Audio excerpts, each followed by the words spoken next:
230. Aristocracy.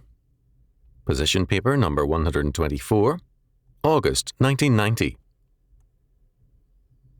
The word aristocracy comes from the Greek aristos, the best, and kratia, rule, and it means rule by the best. Of course, the definition of the best has varied from culture to culture and even within a particular civilization.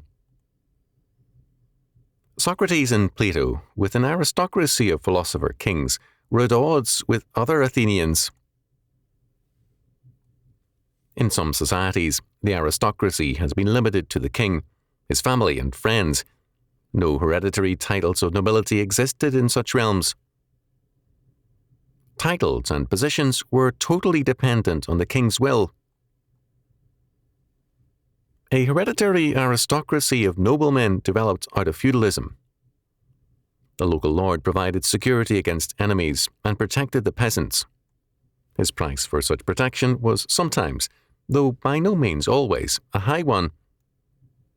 But lords, being warriors, had a shorter life expectancy than the peasants. Hence, they married young in order to provide a continuity of sons and protectors or lords. As monarchs gained power and usurped the independence of the lords, the usefulness of the nobility decreased. In France, Louis XIV deliberately separated the nobility from their lands and attached them to the court. The nobles ceased then to be an aristocracy. They were neither the best men of the realm nor the rulers. The ministers of state were increasingly taken out of the middle classes.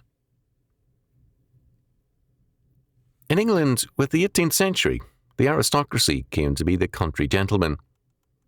As Sir Arthur Bryant observed, the ruling principle of English society was the conception of a gentleman. Good breeding was not merely a mark of social distinction, but a rule for the treatment of others. Sir Arthur Bryant, Protestant Ireland, London, England, Collins, 1967, page 156. As long as the country gentleman retained his standard towards all, he was respected by the people, and the populace followed, to a degree, his code of conduct. A true aristocracy rules by influence, by setting the standard which others respect and follow. Bryant noted, "A man's reputation as a gentleman was looked on as his most valuable possession. His code stressed honour and an obligation to be generous." Page 157. Since World War I, the old aristocracies have lost power in most countries. In some, as in Russia, they were systematically killed. In part, this was due to the decline in many countries of the ability of the old aristocracy to rule and to serve. It was also extensively a result of generations of envy and hatred fomented by the left. The Marxist dictators who gained power in many instances were rulers, and brutal ones, but hardly an aristocracy, the rule by the best. Instead, too often, they represented the worst in society, men full of hatred, envy and venom. The Irish proverb often used by Otto Scott's grandmother fits the Marxist elite. "Put a beggar on horseback, and he'll ride you down." Countless millions have been ridden down, brutally murdered by these socialist beggars on horseback. Aristocracy means, as noted, rule by the best. Not all, or even a majority of history's aristocrats have been the best. Men, furthermore, have not always wanted the best. Again and again, men have chosen the worst to rule over them because, being in themselves evil, they prefer evil men. The historian Jules Michelet believed in the infallibility of the people. Roland Barthes called this faith a part of the classic credo of the liberal petit bourgeois around 1840. Roland Barthes, Michelet, New York, New York, Hill and Wang, 1987, page 11, compare pages 185 following. We are now suffering for their false belief. In the English-speaking world, the decline and fall of the gentleman as aristocrat has not led to the abandonment of the idea of aristocracy. Very commonly, a true aristocracy is not seen as such. Rather, it is a respected and necessary part of society. When an aristocrat is seen as such, his day will soon be over. He has passed from a seeming, if unquestioned, status as a necessity to the role of a luxury.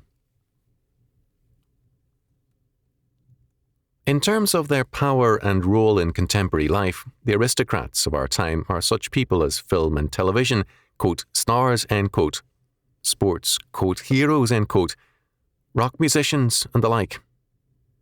They bless national causes by their presence. A nationally televised drive to raise money for crippled children, an environmental cause, a political party rally, and so on. They appear at times before legislative bodies to testify for causes they sometimes know little about. They function as a modern, if sorry, aristocracy. If aristocracy means rule by the best, who are the best? And how should they rule? One culture after another has given an answer to that question. One answer which is very remote to modern man was one which appeared after the fall of Rome. Rule by, quote, saint, end quote. Of course, the saints in question were monks, and the lives of monks were very popular. Pilgrimages to the tombs of monks were for centuries a major fact in European life. The rule of these saint aristocrats was so highly regarded that, even after death, their power effected miracles among those who came to their tomb shrines. Nobles and royalty, and commoners as well at times, left the world in imitation of the monks, or, when dying, put on monastic garb because of their desire to share in the virtue and power of a saint's profession. The many saints' tales and legends which arose are an eloquent witness to the fact that the saint was seen as the locale of power and rule. He was the best. Kings did homage to the bones of saints. A fact most feminists neglect is that the saints include both men and women. Holiness was equally obtainable by both sexes. There was, in this respect, more, quote, equality, end quote, than ever before or since. Women, quote, saints, end quote, at times rebuked kings and popes. These saints were an aristocracy both alive and dead, and some grew more powerful in their influence after their death. What this tells us is that an aristocracy can rule without trying to rule, simply by its moral force. In fact, the strongest aristocracies have not needed troops nor guns. Thomas Jefferson was responsible for a major development in the concept of an aristocracy. His hope was that the United States would provide the setting for a development of an aristocracy of intelligence and talent. There was already an American precedent for such a group in the New England Puritan clergy. Jefferson broadened the concept. The influence of Jefferson's concept on American life needs careful tracing and no small research. It suited the American temperament and was regarded as one of the glories of the young republic.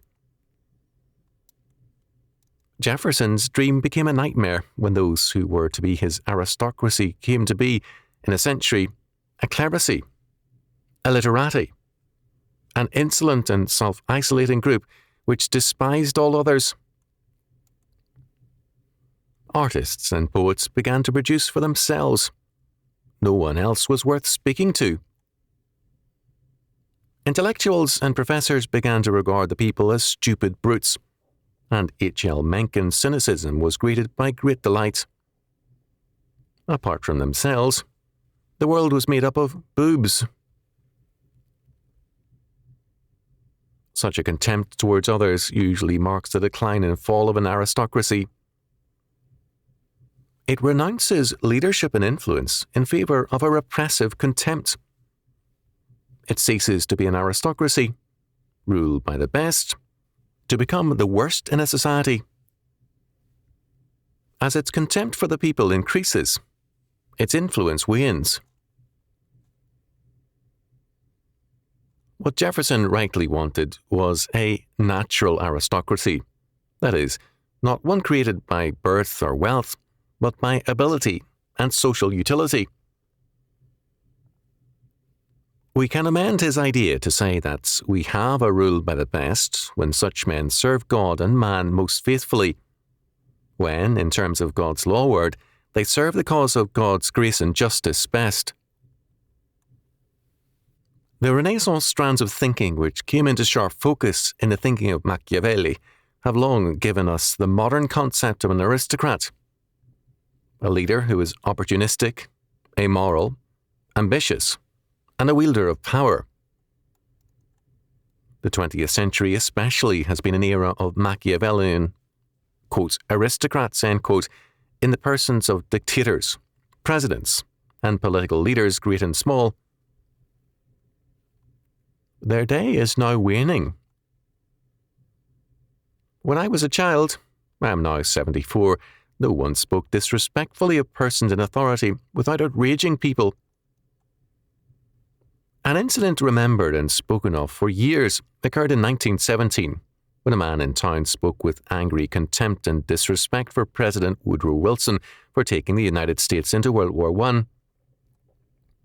Perhaps most of the men present agreed that we should not be in the war. Almost all were Republicans and unhappy with a Democrat as president. Their outrage was not in disagreement over the man's views, but his disrespect for the presidency. The police officer led the man away. Such a scene is hardly thinkable now. Contempt for politicians is routine. Rock stars have their following, but an increasing number of people detest them and speak of them as human vermin for what they have done to their children. Quote, rule by the best, end quote, is gone, because in one sphere after another, including the church, the worst are at the top. Belief in progress is largely gone because few leaders believe in progress. Their faith is in power. We cannot have rule by the best where people revel in the worst and are themselves evil, full of contempt, and heedless of moral responsibilities. We have what we deserve, and we face judgment for it. We ourselves must be ruled by the Lord in all our ways.